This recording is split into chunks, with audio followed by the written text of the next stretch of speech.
If you had told me a year ago that the missing pickup truck sitting in my own driveway would eventually expose the ugliest secret my neighborhood had been hiding for years, I probably would have laughed and told you that you watch too many crime shows. The funny thing about real life is that it never announces when everything is about to change. It just starts with something small, something that almost feels too stupid to matter.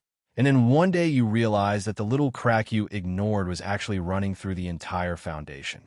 My name is Daniel Brooks. I spent almost 20 years working as a real estate attorney before slowing down and taking consulting work, and I moved into Maple Ridge because I wanted peace and quiet, not arguments over grass height or mailbox colors. My wife, Emily, used to joke that I could negotiate million-dollar contracts but still apologize to the neighbor if their dog barked at me. That was who I was. I avoided drama whenever possible. So on that Thursday evening, when I turned on a Cedar Lane after stopping to buy barbecue for dinner, I was thinking about ribs and baseball, not legal battles. Then I looked toward my driveway and slowed the truck almost to a stop because something looked wrong. For a second, I couldn't even explain it. The flower pots were where they always sat. The porch light had turned on automatically. Emily's SUV was parked near the garage, but my old blue pickup that had been sitting beside it since noon had completely disappeared. I actually drove past my own house because I thought maybe I had forgotten where I parked it. I circled the block once, then twice, feeling more embarrassed than worried, until Emily walked outside holding her phone and gave me the kind of look that married people recognize immediately. She wasn't confused. She was angry. "Don't tell me you're looking for the truck," she said, "because someone already took it." I laughed because the idea sounded ridiculous. "What do you mean someone took it?" She folded her arms. "Tow truck. About an hour and a half ago." I asked what they were doing, and the driver told me he had authorization from the Homeowners Association. I stood there holding a bag of barbecue that suddenly smelled like nothing at all. Authorization for what? She shrugged. He wouldn't explain. He just loaded it up and left. Now, I know neighborhoods have rules. Every HOA has rules. But there is a difference between enforcing regulations and acting like you own people's property. I walked across the street to ask our neighbor Frank if he had seen anything. Frank was 72, retired from the fire department, and spent more time watching the street than most security cameras. He nodded before I even finished the question. "White tow truck." Around 4:30. The lady from the board was standing right there with a clipboard. He pointed toward the corner house where Patricia Collins lived. Patricia had become HOA president 6 months earlier and somehow managed to turn every monthly meeting into a courtroom where she was both prosecutor and judge. She smiled while handing out violation notices the way grandmothers handed out cookies. Frank leaned closer and lowered his voice. "Done? I've lived here 12 years. I've never seen them tow a vehicle from someone's own driveway until she took over." That sentence stayed with me. Not because it answered anything, but because it created a question I couldn't ignore. I called the towing company listed on the notice Emily had found tucked into our mailbox. A man answered with the bored voice of someone who had repeated the same script 100 times that day. He told me the release fee was $900 and storage charges would increase after midnight. I asked why my truck had been removed from private property. He paused for exactly 1 second before saying, "Sir, we only follow authorized requests." Then he hung up. Emily looked at me and asked the question that would quietly change the direction of both our lives. "Are you going to pay them? Or are you going to find out why?" I stared at the empty space in my driveway where the truck had been sitting only hours earlier, and for the first time I had the strange feeling that whoever made this decision expected me to do exactly what everyone else had apparently done before me: complain, write a check, get my vehicle back, and move on. They didn't know me very well. They also didn't know that once I start asking questions, I have an unfortunate habit of refusing to stop until the answers become uncomfortable for everyone involved. The next morning, I drove Emily's SUV to the towing yard, mostly because I wanted to look the people running the place in the eye before I decided what to do next. The office sat behind a chain-link fence with faded signs warning about trespassing and aggressive dogs, although the only thing that looked aggressive was the man behind the glass window, chewing sunflower seeds like he had all the time in the world. He slid a clipboard toward me without saying good morning. $900, he said.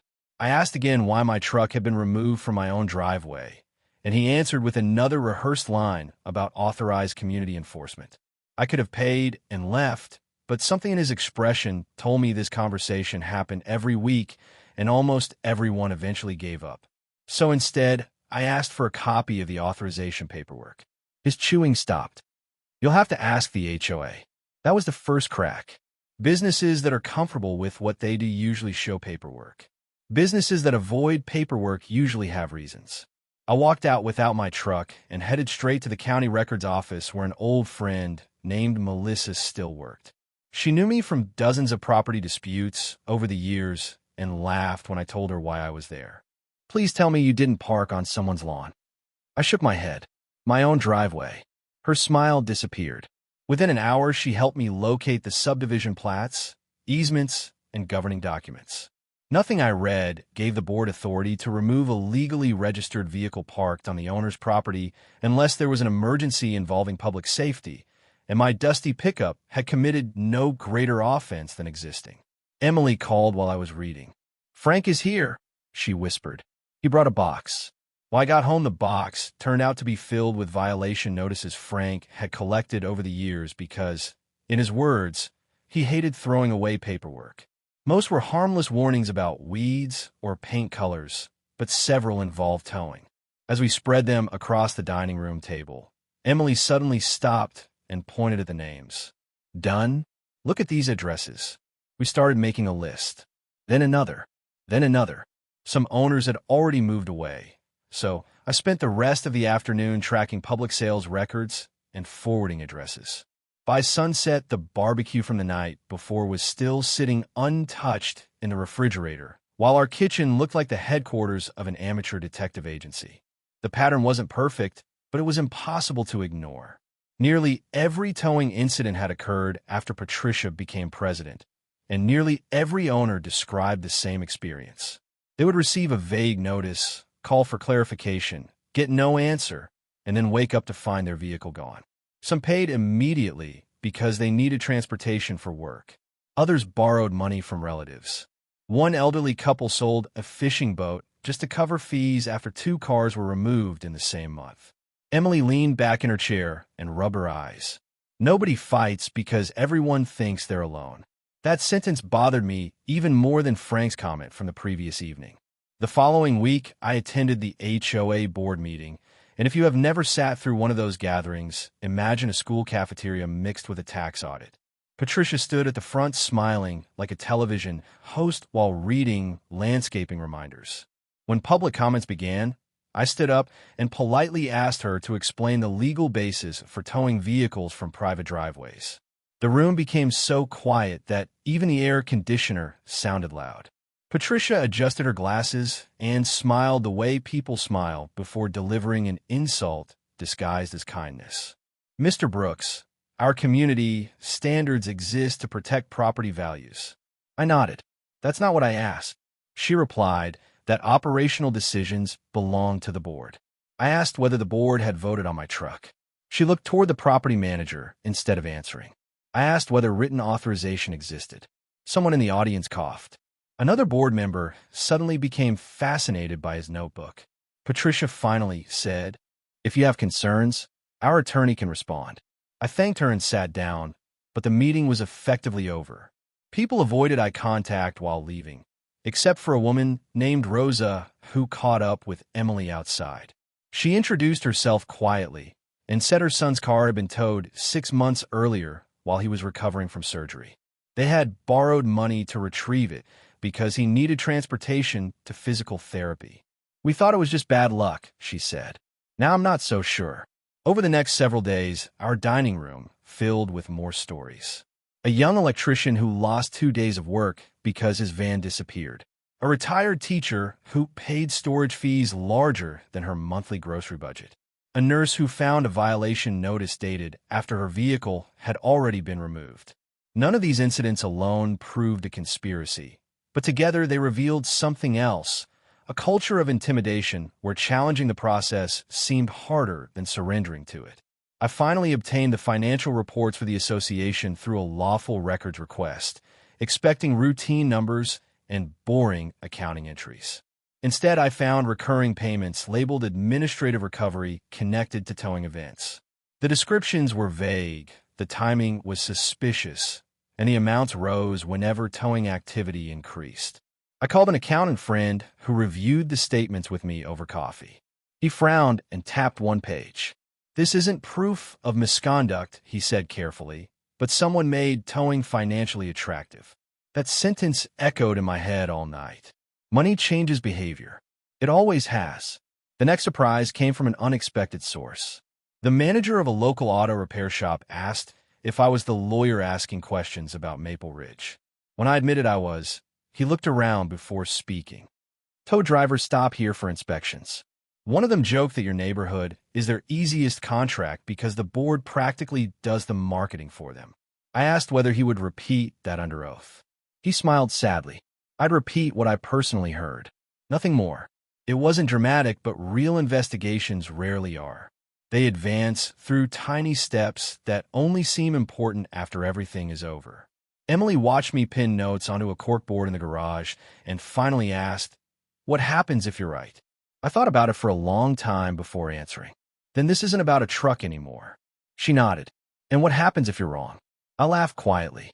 "Then I'll spend a month proving that my neighbors deserve better paperwork." She smiled, but neither of us believed the easy explanation anymore. A few days later, an anonymous envelope appeared in our mailbox with no return address.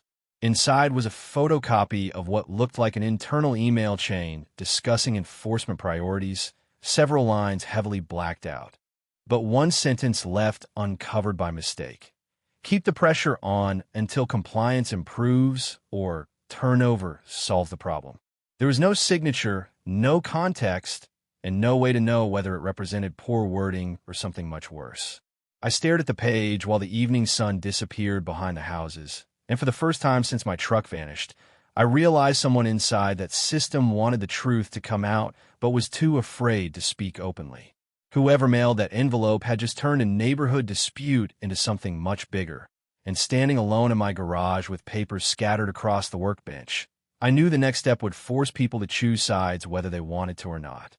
By the time the leaves started falling that autumn, I had stopped thinking about winning and started thinking about responsibility, because there comes a point in every fight where your own pride no longer matters, and the only thing left is whether you can live with yourself if you walk away. The anonymous envelope led to more conversations, and those conversations led to people who had stayed silent for years because they believed silence was cheaper than conflict. One homeowner admitted she had paid fees she never understood because she was raising 2 children alone and could not afford to miss work.